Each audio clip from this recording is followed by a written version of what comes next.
o primeiro indício de Ganesha que a gente tem é entre o próprio povo hindu. E aqui tem que fazer um disclaimer, né, que quando a gente fala povo hindu, pode ser que alguém pense que a gente está falando da religião, mas na verdade é assim, o povo hindu é uma civilização que habitava o vale do rio Indo, né? Aí na Ásia, né, para quem não conhece, né, naquela região ali mais ou menos onde é a Índia, né, mas acaba pegando alguns outros países também. E isso foi mais ou menos nos séculos 4 e 2 a.C., né? É considerada uma das civilizações mais antigas do mundo.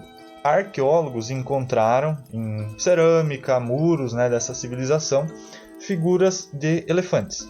Que fique bem claro que são elefantes e não homens elefantes como a gente conhece o Ganesha hoje, né? E a partir dessas imagens de elefantes, eles chegaram à conclusão de que minimamente o elefante seria algo importante para essa civilização. O que é totalmente justificável quando você considera que ali naquela região ali do Vale do Indo, os elefantes são um animal muito comum. Então, claro, os hindus viam aquilo no dia a dia deles e atribuíam uma certa importância àquele animal. Não é possível afirmar que eles atribuíam importância religiosa a esse animal, mas é uma possibilidade, né, devido a tantas imagens que foram encontradas dele. E a primeira menção ao que seria Ganesha, a gente tem no Rig Veda.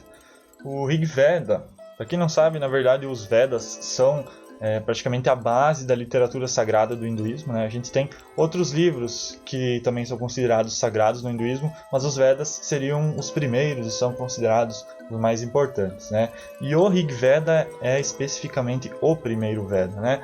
Então ele é considerado o mais importante. Ele contém vários hinos em sânscrito védico, né, que é uma língua que precede o sânscrito, né, moderno, e é o documento mais antigo da literatura hindu. E no Rig Veda se encontra uma menção a Ganapati. Ganapati é um título que até hoje é atribuído a Ganesha. Até nos mantras que são entoados para Ganesha, muitas vezes se encontra esse termo, por ser um dos mais conhecidos ao qual ele é referido. E o que significa Ganapati? Significa líder dos Ganas. Ganas significa algo como tribo, comunidade, seguidores, tropas, exércitos, e como todas as palavras do sânscrito, ela tem muitos significados e é difícil de precisar exatamente o que Gana seria, né? Mas seria algo nesse sentido de multidões, né?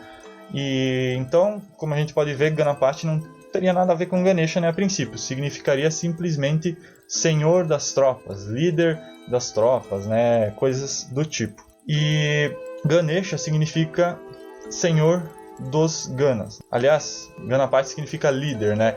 E Ganesha seria senhor, então seria muito próximo, né? E devido a isso, acredita-se que possam se referir à mesma coisa. Uma dessa menção a Ganapati era de mais ou menos 1500 a.C.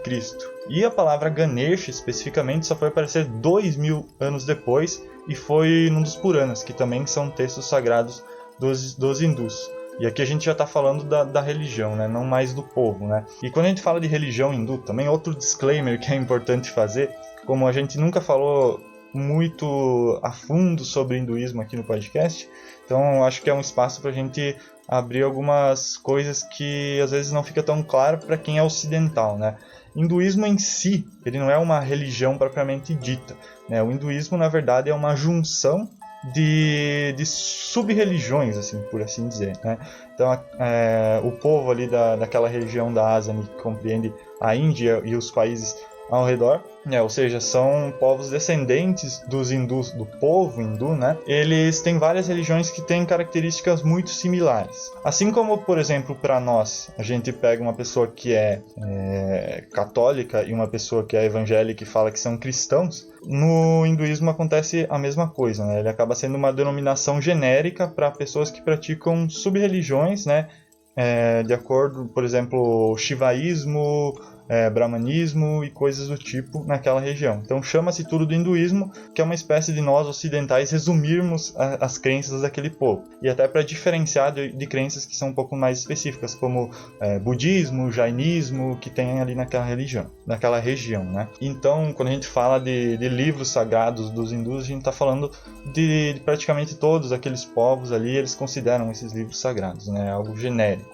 Mas voltando para a etimologia ali do nome dessa divindade, a gente tem Ganesha aparecendo só 2000 anos depois na menção a Ganapati. E apesar de significar basicamente a mesma coisa, né, líder dos Ganas, senhor dos Ganas, a gente já vê que originalmente, né, Ganapati não significava algo com algum tributo divino. Afinal, um líder das tropas não é necessariamente algo divino, né? Poderia significar simplesmente alguém que era muito importante dentro da sociedade, alguém que era muito importante dentro da tribo. Poderia ser um líder militar, um sábio, alguém que guiava as multidões, né? E então o termo evoluiu consideravelmente, né? Dá para acrescentar aqui, por exemplo, né? O conceito de líder e sábio, a gente pode até dar uma atribuída à questão do elefante, né? Porque se sabe que o elefante tem uma... Primeiro que, assim, ele ser associado com um removedor de obstáculos é até bem fácil de entender, né? Vocês já viram, sei lá, o elefante bravo? Vídeo de elefante bravo no YouTube? É basicamente um trator.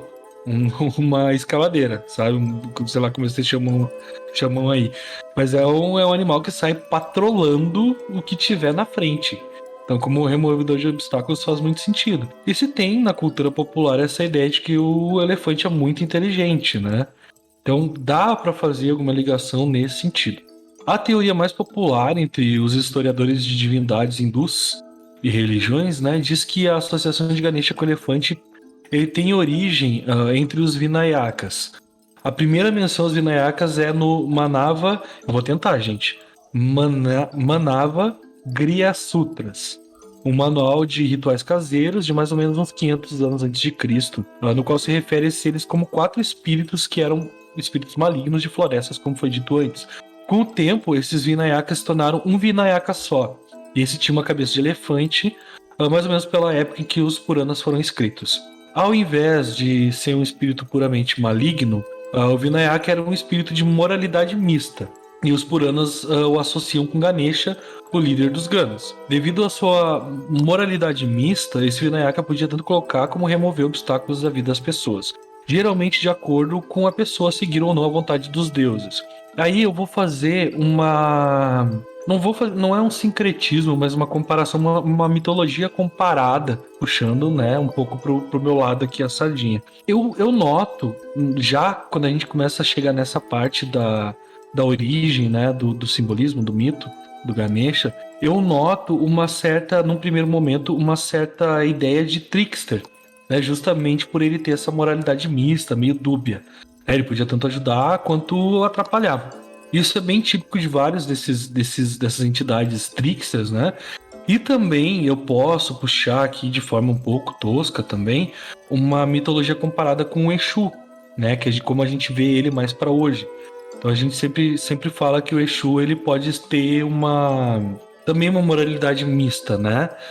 Para alguns ele pode vir de uma forma um pouco mais assim zoeira, né, dando uma sacaneada, e para outros ele vem justamente como um removedor de obstáculos. Vamos colocar aí o exemplo do Exu tranca-ruas, né, ou destranca-ruas, depende da casa, depende da pessoa que está falando. E também essa questão de ser, como é que eu vou dizer assim, ele vem como um mensageiro sábio, né? Dá para fazer uma ligação assim com Ganesha desde então. E embora o hinduísmo tenha preservado quase que só o aspecto do removedor de obstáculos do Ganesha, em outras regiões da Ásia, como o Tibete e o Nepal, até hoje se contam histórias de divindades com cabeça de elefante ou do próprio Vinayaka, causando confusões e espalhando caos. Então, assim, essa moralidade dúbia é uma coisa bem legal da gente prestar atenção, para a gente ver como que ele passou quase que de um espírito maligno ao hoje o removedor de obstáculos que todo mundo tem estatazinha em casa, como disse o Gustavo, né? Acho interessante também a gente citar que essa questão de ter sempre aquele carinha mais trickster, mais sacana mesmo, ela aparece em bastante mitologias. Acho que a mais famosa hoje em dia, justamente, eu tenho que fazer essa citação, seria o próprio Loki. Apesar de ter algumas diferenças do Loki ser mais zoeiro e tal, na questão de ele levar a sério essa profissão de, como que eu poderia dizer, de ser sacana mesmo. A profissão de ser um babaca, às vezes. Desculpa aí pra quem gosta de Loki, eu também acho muito divertido. Mas o bicho, Cara, tem umas histórias dele assim que esse era sacana. Esse realmente tinha a profissão de ser sacana. Boa colocação. Mas, realmente, principalmente, claro, fugindo um pouco da parte mais religiosa, voltando mais pros filmes da Marvel, no caso, a questão do Loki ter justamente essa personalidade mista, sabe? Um Então, anti-herói, tipo, né?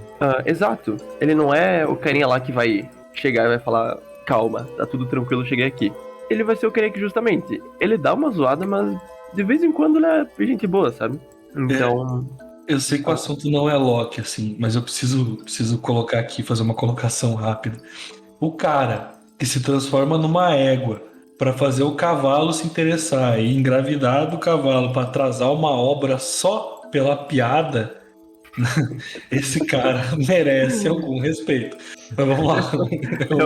realmente. Gabicho. Mas, retornando já pra pauta agora. É até interessante a gente pensar qual que seria o motivo, né, que Ganesha foi perdendo essa característica dentro do hinduísmo, né? O que pode ter levado ele a se tornar algo 100% benevolente, né? Porque hoje não sobrou nada desse aspecto trickster, né, do Ganesha, a não ser nessas outras regiões, né? Mas dentro do hinduísmo indiano, propriamente dito, ele é basicamente cultuado como um deus completamente benévolo, né? E até para justificar essa questão do elefante, a teoria que o Diego levantou, ela pode ser considerada, né? Realmente não tinha pensado por essa questão do elefante ser algo que vai abrindo caminho, né? Sem escrúpulos, né? Realmente pode ter sido uma motivação, né?